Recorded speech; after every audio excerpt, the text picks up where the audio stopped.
नमस्कार, प्रेमिलाच रेसिपीमध्ये तुमचं सर्वांचं खूप खूप खूप स्वागत। आज आपल्याला कोकणातला पारंपरिक पदार्थ तयार करायचा आहे। तर हा पदार्थ सणासुदीला अगदी आवर्जून कोकणामध्ये केला जातो, तो म्हणजे हळदीच्या पानातल्या पातोळ्या। तर आता लवकरच गौरी आणि गणपती बाप्पांचं आगमन होत आहे। तर गणपती बाप्पांच्या नैवेद्यासाठी उकडीचे मोदक तर केले जातातच, पण सोबतच या पातोळ्या सुद्धा केल्या जातात। तर आता त्या पातोळ्या करण्यासाठी आपण काय काय साहित्य घेतलंय आणि त्या कशा करायच्या हे बघण्यासाठी लगेचच किचन मध्ये जाऊया। त्याच्या आधी जर माझ्या रेसिपीज तुम्हाला बघायला आवडत असतील तर लाईक, शेअर आणि कमेंट करा। आणि सोबतच आता नव्याने जे कोणी माझ्या रेसिपीज बघत आहेत त्यांनी माझ्या चॅनेलला जरूर सबस्क्राईब पण करा। तर चला आता वेळ न घालवता लगेचच आपल्या रेसिपीला सुरुवात करूया।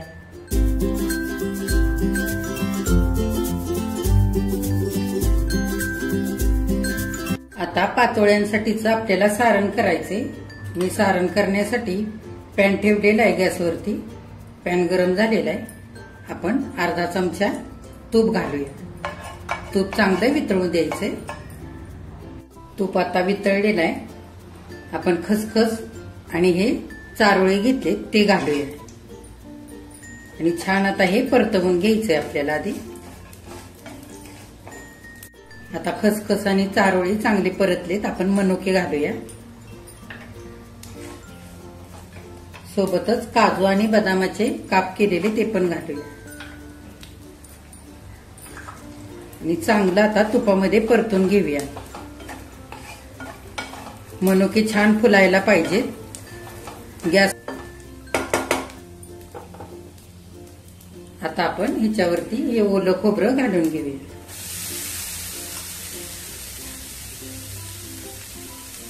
आणि चांगले एकजीव करूयात।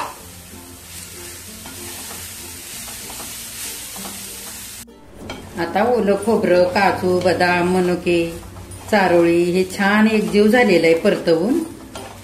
तुमच्या आवडीप्रमाणे तुम्ही काजू, बदाम हे घालू शकता, तुम्हाला जे आवडतं ते। आता आपण गूळ घालून घेऊया। गूळ सुद्धा तुम्ही तुमच्या आवडीप्रमाणे घालू शकता। तुम्हाला जर गोड आवडत असेल तर तुम्ही आणखी थोडासा घातला तरी चालेल। हे बघा, गूळ आता वितळायला लागलेला आहे। आपल्याला बारीक गॅसवरतीच हे सारण छान एकजीव होईपर्यंत परतवून घ्यायचंय। सगळा गूळ हा व्यवस्थित वितळू द्यायचा आहे आधी। हे बघा, गूळ चांगला वितळलेला आहे आणि सारण सुद्धा 2 ते 3 मिनिटं बारीक गॅसवरती मी छान परतवून घेतलेला आहे। गूळ छान सुरीने किसून घेतला की पटकन वितळतो, त्याच्यासाठी गूळ कधी पण सारणामध्ये टाकताना खिसूनच घ्यायचा आणि अंदाजही सारणाचा बरोबर येतो, अगदी बरोबर मापात गोड होतं। आता चवीनुसार थोडंसं मीठ घालूया। गोडाला मीठ घातलं की गोड पदार्थ छान लागतात। आता आपलं सारण झालेलं आहे। गॅस बंद करूया आणि जायफळ आणि वेलचीची पूड केलेली ती पण घालूया आणि छान सगळं सारण आता एकजीव करूया आणि हे सारण आता आपल्याला थंड होण्यासाठी ठेवून द्यायचं। हे बघा, सारण मी वाटीमध्ये काढून घेतलेलं आहे। मस्त झालेलं आहे। खूप पण असं ओलसर पण नाही ठेवलेलं। तर ह्याच पद्धतीने सारण करायचं। खूप ओलं पण नाही आणि खूप असं सुकं पण नाही करायचं आपल्याला। आता हे थंड होऊ देऊया आणि आता आपण तांदळाची उकड काढून घेऊया पातोळ्या करण्यासाठी। इकडे मी आता तांदळाची उकड काढण्यासाठी पॅन ठेवलेला आहे गॅसवरती। आपण ज्या वाटीने तांदळाचं पीठ मोजून घेतलंय ती 1 वाटी भरून आपण पाणी आधी घालूया। आता आपल्याला आणखी 1 वाटी भरून पाणी घालायचंय। हे बघा, ही दुसरी वाटी पाण्याची ही पण घालूया। आता हे पाणी आपल्याला छान उकळू द्यायचंय आधी। पाणी आता उकळायला लागलेलं आहे। आपल्याला तूप घालायचंय म्हणजे उकड छान अशी मऊ लुसलुशीत होईल। अर्धा चमचा मी तूप घातलंय आणि हे पाणी आपल्याला दुप्पटच घ्यायचं आहे। जितकं आपण पीठ घेऊ तांदळाचं त्याच्या दुप्पट पाणी घेतलं की उकड छान मऊसूद होते। आता हे चांगलं आपण तूप विरघळू देऊया पाण्यामध्ये। पातोळी खाताना वरून सुद्धा छान चवदार लागायला पाहिजे, त्याच्यासाठी आता ही दळलेली साखर घालूया आणि चवीनुसार मीठ घालूया। आता तांदळाचं पीठ घालूया।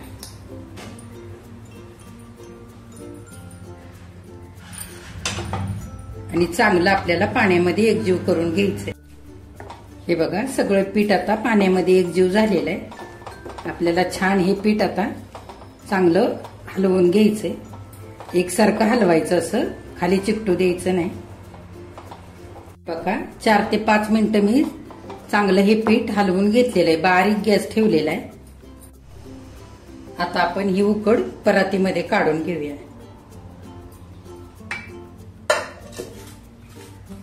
आणि थोडीशी अशी पसरवूया, म्हणजे यातली सगळी वाफ निघून जाईल। खूप गरम आहे पीठ हे। आता हाताला सोसवेल अशी ही उकड थंड झालेली आहे। आपण थोडासा तुपाचा हात लावूया आणि ही उकड छान आता मळून घ्यायची। पाणी बिना लावता आपल्याला ही मळायचे। तूप किंवा तेल लावू शकता, पण तुपाने छान असा वास येतो पातोळीचा, म्हणून तूपच वापरायचं। हे बघा तूप लावून मी मिनिटभर छान हे पीठ मळून घेतलेलं आहे। आता हे जसं थंड होईल तसं थोडंसं कडक व्हायला लागेल। हे बघा इकडे मी टोपामध्ये एक तांब्यावरून पाणी गरम करण्यासाठी ठेवलंय।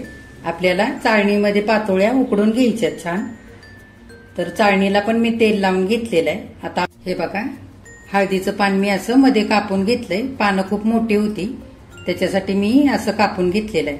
पानं छोटी असली तर अख्खं वापरायचं आणि मोठं असेल तर असं मध्ये कापून घ्यायचं।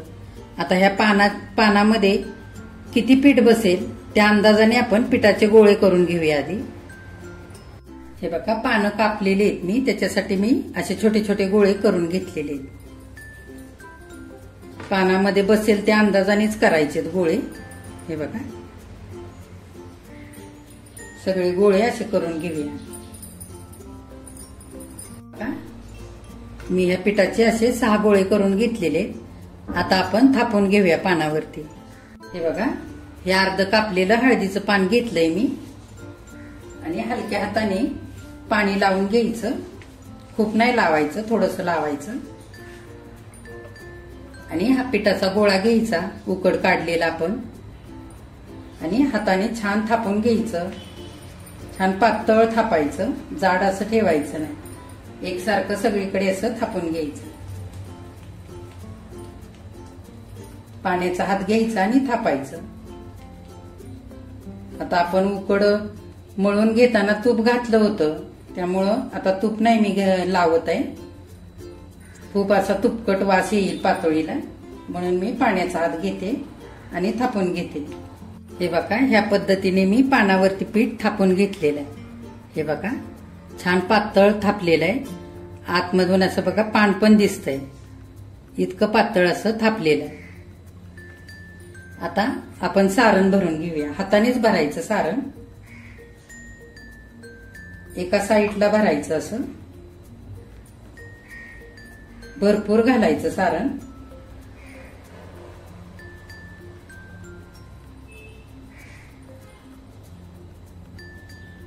हे बघा सगळं सारण पण आता भरून झालेलं आहे।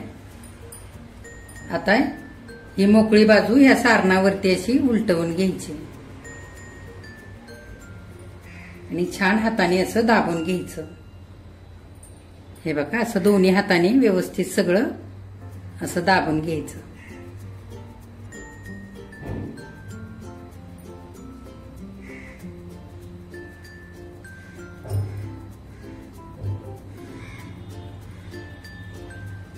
हे बघा मी तुम्हाला एक उघडून दाखवते आत्ताच। असं ह्या पद्धतीने असं दाबून घ्यायचं व्यवस्थित। हे बघा तुम्हाला मी आणखी एक पातोळी करून दाखवते। मी हळदीच्या पानावरती छान असं ही उकड काढलेलं पीठ थापून घेतलंय। आता आपण सारण घालूया।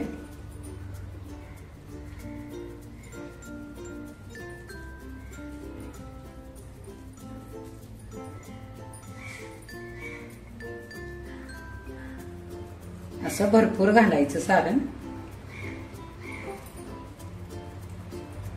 आणि ही बाजू सारणावरच्या बाजूला असे मिटवून घ्यायची आणि हातात पान घेऊन असं छान दाबून घ्यायचं।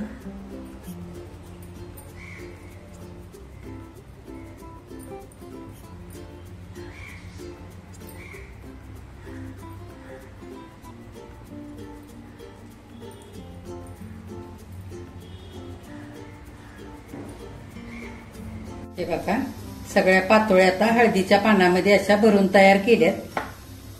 आता आपण ह्या उकडण्यासाठी ठेवूया. जर तुमच्याकडे हळदीचं पान नसेल तर केळीचं पान वापरलं तरी पण चालतं. पण हळदीचं पानाने छान अशी पातोळ्यांना चव तर येतेच, पण रंगही छान येतो आणि सुगंधही खूप छान येतो पातोळ्यांचा. आता पाणी चांगलं उकळलेलं आहे. आपण गॅस मध्यम ठेवूया आणि पातोळ्या आता उकडण्यासाठी ठेवूया. चाळण ठेवूया आधी आणि पातोळ्या आता घालून घेऊया चाळणीवरती.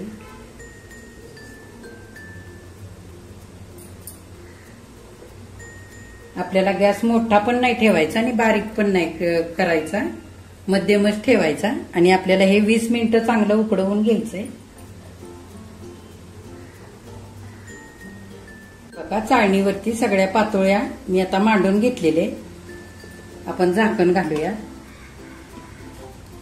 आणि मध्यम गॅसवरती 20 मिनिटं उकडू देऊया आणि 20 मिनिटांनी बघूया. आता पातोळ्या उकडण्यासाठी ठेवलेल्याला 20 मिनिटं झालेली आहेत. आपण झाकण उघडून बघूया.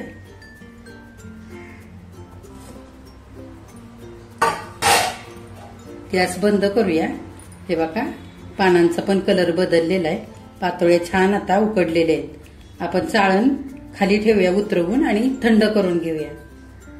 हे बघा, मी चाळण आता खाली उतरवून घेतलेली आहे.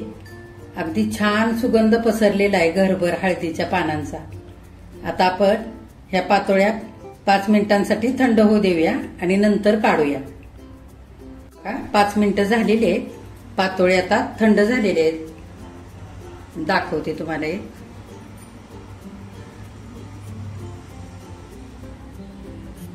हे बघा, किती मस्त झाले. आता आपण ताटामध्ये दुसऱ्या काढून घेऊया. हे बघा, एक पातोळी मी सुरीने कापून घेतले. किती मस्त सारण आतलं दिसतंय. खूप छान अशा मऊ लुसलुशीत झाल्यात पातोळ्या. मी दाखवते तुम्हाला. हे बघा, गौरी गणपतीच्या सणाला सुद्धा उकडीच्या मोदकांसोबत ह्या पातोळ्या केल्या जातात. तर माझ्या मुलांना ह्या हळदीच्या पानातल्या पातोळ्या खूप आवडतात. तर त्यांच्यासाठी मी आज ह्या बनवल्या आणि तुम्हाला सुद्धा करून दाखवल्या. तर आता ह्या पद्धतीने तुम्ही सुद्धा अशा हळदीच्या पानातल्या पातोळ्या तयार करा आणि माझ्या चॅनेलला लाईक, शेअर आणि सबस्क्राईब पण जरूर करा.